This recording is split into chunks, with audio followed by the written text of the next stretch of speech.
Bienvenue dans la vidéo de la préparation du boîtier.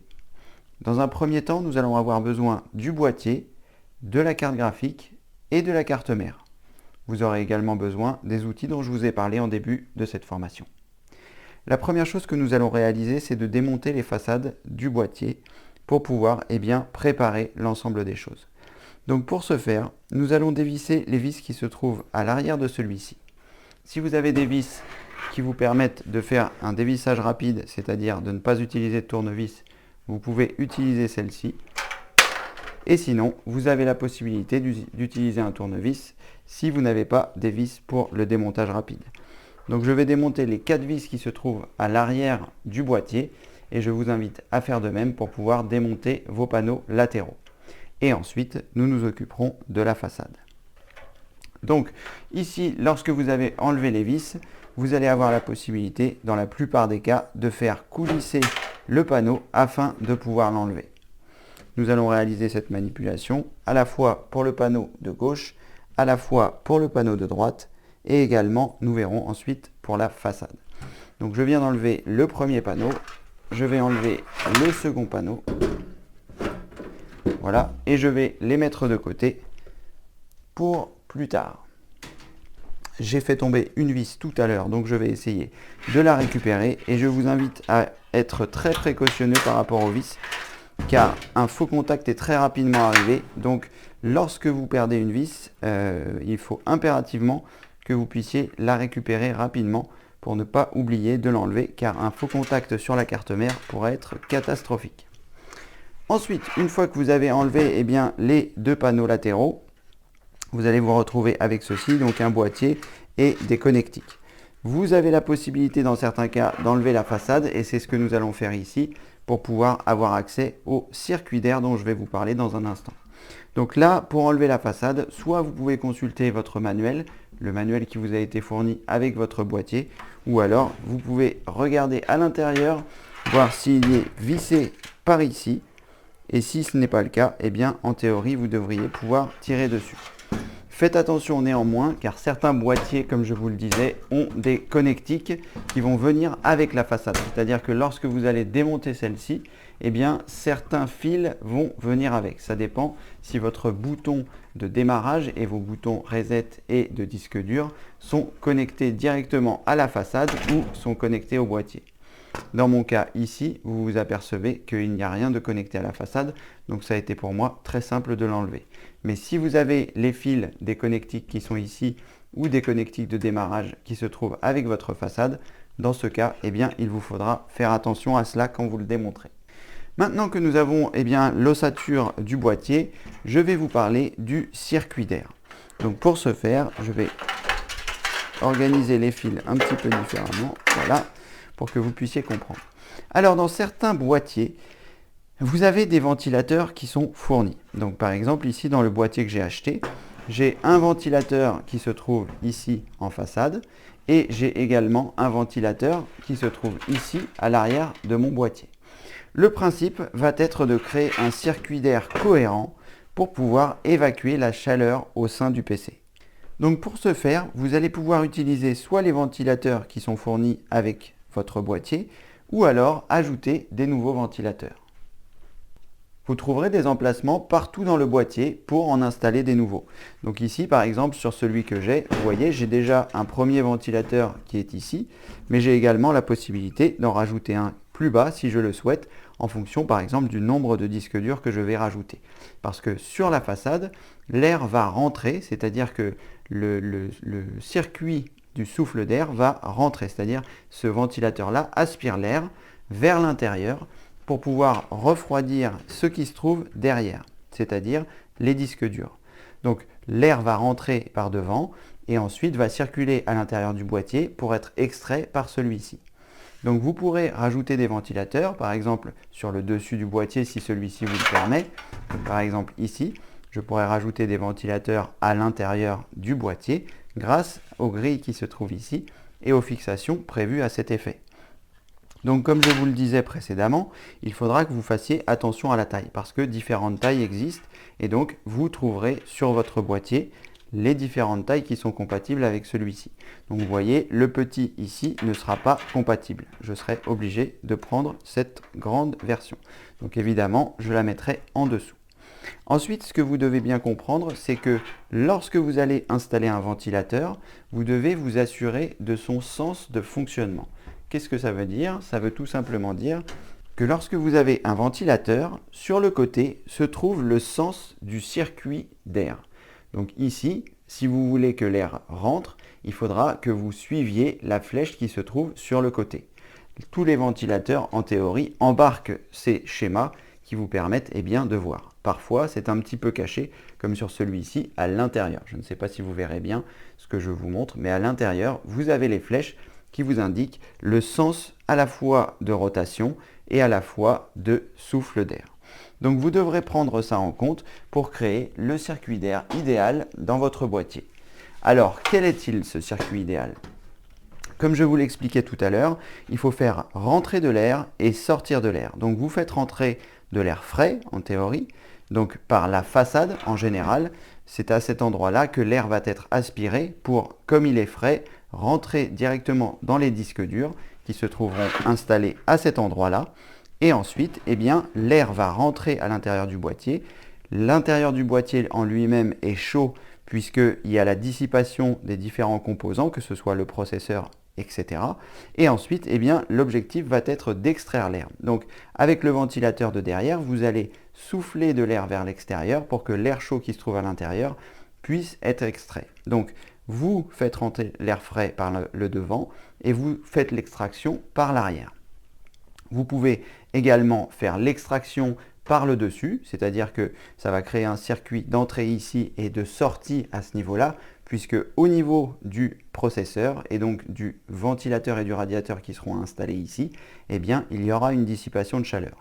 A fortiori, si vous avez installé une carte graphique, parce que les cartes graphiques embarquent elles aussi des ventilateurs qui vont souffler l'air. Donc ici, il y a des évacuations qui seront envoyées vers l'extérieur, mais malgré tout, la chaleur reste pas mal à l'intérieur et il faudra donc l'extraire.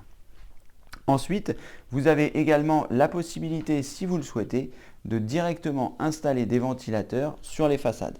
Ça dépend du boîtier que vous avez acheté, mais sur le mien, par exemple, ici, si je remets la façade de côté, qui n'est pas la façade mais qui est le côté, vous voyez, je pourrais installer un ventilateur à l'intérieur.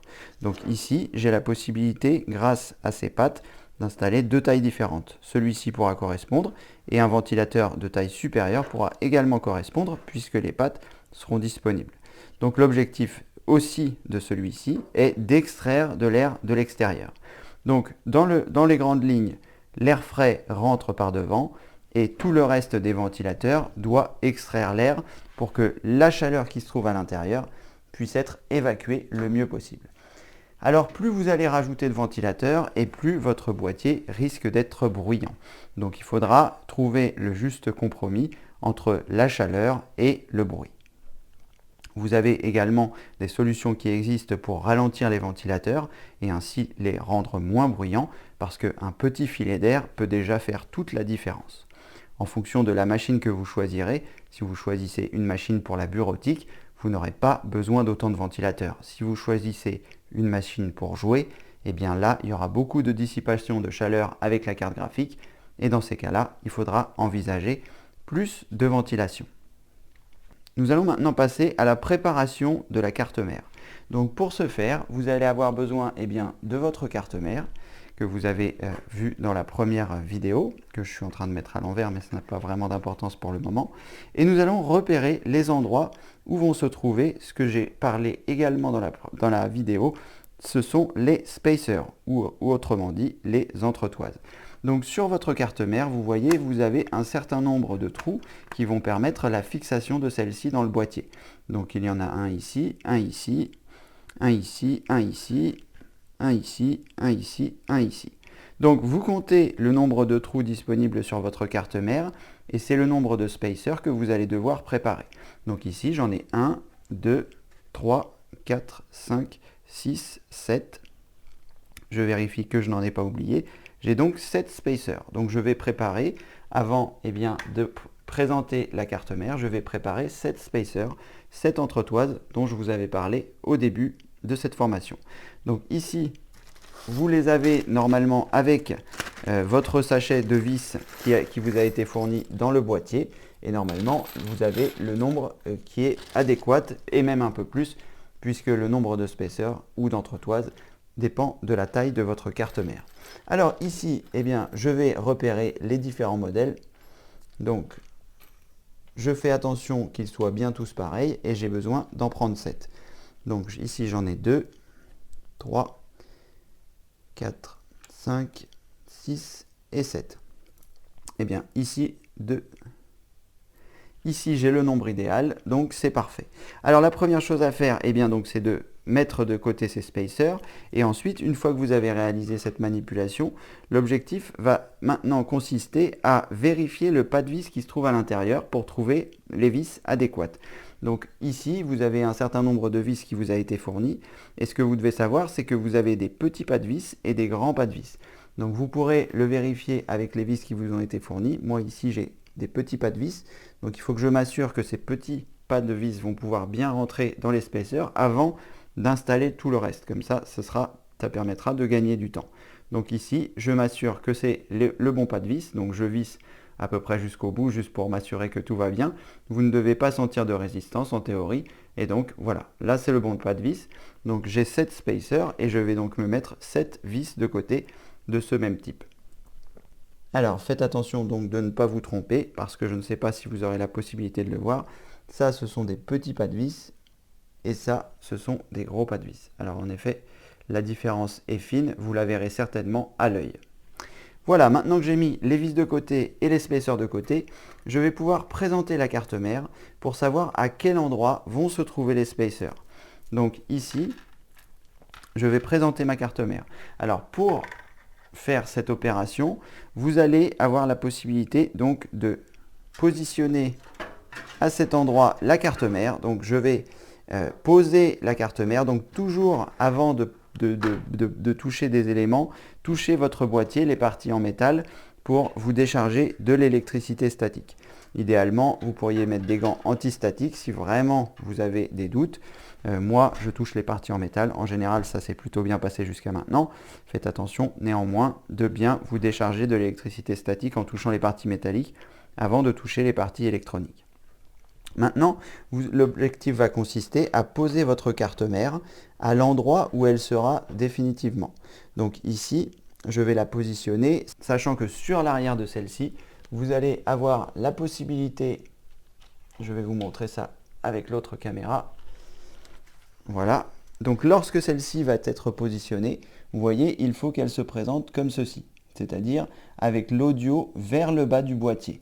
Donc vous faites bien attention de faire ça parce que vous ne pourrez pas vraiment la mettre à l'envers, mais on ne sait jamais. Alors faites attention au sens dans lequel vous allez installer la carte mère. Une fois que la carte mère est installée et positionnée, vous allez voir en regard des trous, normalement, l'endroit où se trouveront les spacers. Si vous ne voyez pas de trou, c'est que vous n'êtes pas au bon endroit. Donc ici, je m'aperçois qu'il y a un premier trou, ici également, et en théorie, une fois que vous en avez placé 2, vous devriez trouver les trous qui correspondent. Ensuite, le travail consiste simplement à soulever la carte mère et à mettre le spacer à l'endroit où va se trouver la carte mère. Donc ici, je l'ai préinstallé et je vais faire de même avec le reste. Donc en théorie, le trou du spacer qui va aller en face, c'est celui-ci. Donc je le positionne. Sachez que vous allez avoir peut-être la possibilité de forcer sur les spacers parce que là, ici, les trous étaient un petit peu difficiles. Donc je vais continuer. Alors en théorie, vu que la carte mère va se positionner comme ça, je vais mettre les spacers également en haut. Donc ça doit être à cet endroit-là. Donc vous avez compris le principe, vous faites du repérage de spacer. Si vous avez le moindre doute, aucun souci, vous repositionnez votre carte mère directement à cet endroit-là pour voir si vous allez bien tomber par rapport aux spacers, aux entretoises. Et là, je m'aperçois que c'est parfait. Donc j'aurai celle-ci que je viens d'installer et également celle-ci. Donc vous l'avez compris, je vais faire la même chose pour les autres. Donc ici, je vais avoir en regard une entretoise et ici, je vais avoir 3 entretoises. Et une fois que j'aurai installé eh bien, l'ensemble de ces entretoises, j'aurai la possibilité de les visser définitivement. Donc je vous montrerai l'opération après. Pour l'instant, je vais terminer de positionner mes entretoises. Alors sachez que si vous n'avez pas le nombre d'entretoises disponibles, c'est-à-dire que s'il n'y a pas dans le boîtier une entretoise, si par exemple le trou qui se trouve ici n'est pas disponible, ne vous inquiétez pas, du moment que la carte mère est tenue par 5-6 entretoises, ça suffira largement. Donc là, je continue d'installer mes entretoises et je vais juste m'assurer, eh bien, j'ai l'impression que dans mon cas, il va m'en manquer une. Donc là, je regarde toujours le positionnement. N'oubliez pas de toucher une partie en métal avant. Et ici, donc je devrais avoir un trou ici qui n'est pas disponible. On va enlever la carte mère et juste en dessous, j'ai l'impression que le trou n'est pas disponible. C'est ce que je vous disais tout à l'heure. Donc ma carte mère sur ce boîtier ne sera fixée qu'à 6 endroits puisqu'il manque un trou approximativement par là. Ça n'est pas très grave, vous verrez, elle va tenir facilement. Alors, ensuite, une fois que vous avez réalisé ces manipulations, eh bien, vous allez pouvoir serrer les entretoises. Donc, soit vous utilisez la pince dont je vous ai parlé dans la vidéo sur les outils pour pouvoir serrer cette entretoise, ou alors, si avec votre boîtier, vous avez le petit outil dont je vous avais parlé qui vous permet eh bien, de visser, vous allez pouvoir poser cet outil sur les entretoises et utiliser votre tournevis cruciforme pour les visser. Donc vous vissez jusqu'à ce que eh bien, vous sentiez une résistance et ensuite eh bien, vous faites l'opération pour le nombre d'entretoises disponibles dans votre boîtier pour eh bien, les fixer définitivement. Voilà, une fois que toutes les entretoises sont bien vissées, vous vérifiez une dernière fois eh bien, que votre carte mère va bien s'installer sur celle-ci. Voilà. Vous repérez les trous. En théorie, comme les entretoises sont jaunes, vous devriez voir des espaces jaunes au travers des trous. Et à partir de là, eh bien, vous savez que vous pourrez présenter votre carte mère lorsque ce sera le moment. Pour l'instant, les entretoises sont bien fixées. Je vais vous montrer avec l'autre caméra pour que vous puissiez voir si toutefois ça n'a pas été. Donc vous voyez ici l'installation des différentes entretoises par rapport eh bien, au montage de la carte mère. Voilà, maintenant que vous avez installé les entretoises directement dans le boîtier, nous allons parler d'un nouvel élément dont je ne vous avais pas parlé avant. Il s'agit de la backplate. La backplate, c'est quoi? Eh bien, c'est ce qui va permettre de protéger la carte mère de l'intérieur du boîtier. Donc cette backplate, vous allez l'installer comme ceci. Vous allez vous assurer que les 3 trous de l'audio se trouvent bien en bas et que la partie brillante ou les parties qui sont coupantes sont à l'intérieur et la partie brillante à l'extérieur. Donc pour ce faire, pour l'installer, vous allez avoir besoin du tournevis plat, du petit tournevis plat dont je vous avais parlé avant. Pourquoi? Eh bien parce que c'est une pièce qui est assez coupante et que vous allez pouvoir installer eh bien, en poussant avec le tournevis plat. Parce qu'il faut un petit peu la rentrer en force. Donc l'objectif, eh bien, c'est de la positionner au bon endroit. Donc là, la taille est standard. Donc de temps en temps, il faudra forcer un petit peu, mais la taille est standard. Donc il faut forcer pour que la backplate puisse tenir un peu. Voilà, mais dans la plupart du temps, tout se passera bien. Et ensuite ici, vous allez, avec le tournevis plat, vous allez pousser sur les encoches pour ne pas avoir à le faire avec vos doigts, car comme je vous le précisais précédemment, les choses sont relativement coupantes à cet endroit-là. Une fois que vous avez installé votre backplate, ou la plaque extérieure qui protège en fait votre carte mère de l'entrée de la poussière, vous allez avoir la possibilité à nouveau de présenter votre carte mère pour vous assurer que les trous correspondent et que tout va correctement au sein du boîtier. Alors ici, en ce qui me concerne, ça n'est pas mon cas puisque je n'ai pas retrouvé ma backplate pour ma carte mère. Donc là, les choses ne vont pas correspondre. Néanmoins, vous voyez un petit peu le principe, comme je vous le montre ici à la caméra.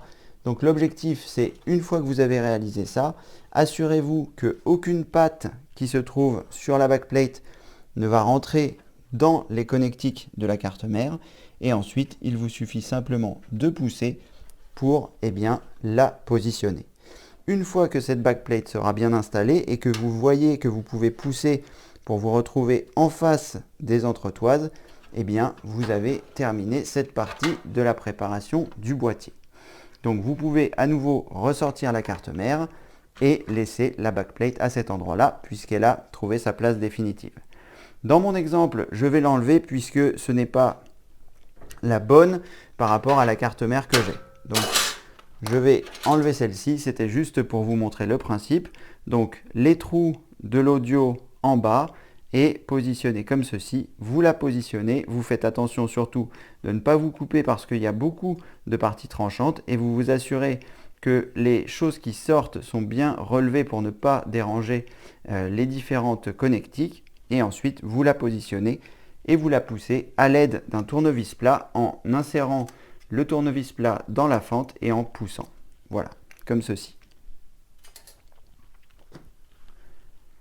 Maintenant que nous avons préparé les différents éléments, si vous avez choisi d'installer une carte graphique, comme celle-ci par exemple, ou dans un modèle un peu plus petit, nous allons la positionner tout simplement pour pouvoir enlever ce qui se trouve derrière le boîtier, c'est-à-dire vous avez ici sur l'arrière du boîtier, vous avez des choses que vous allez pouvoir enlever pour pouvoir positionner votre carte graphique.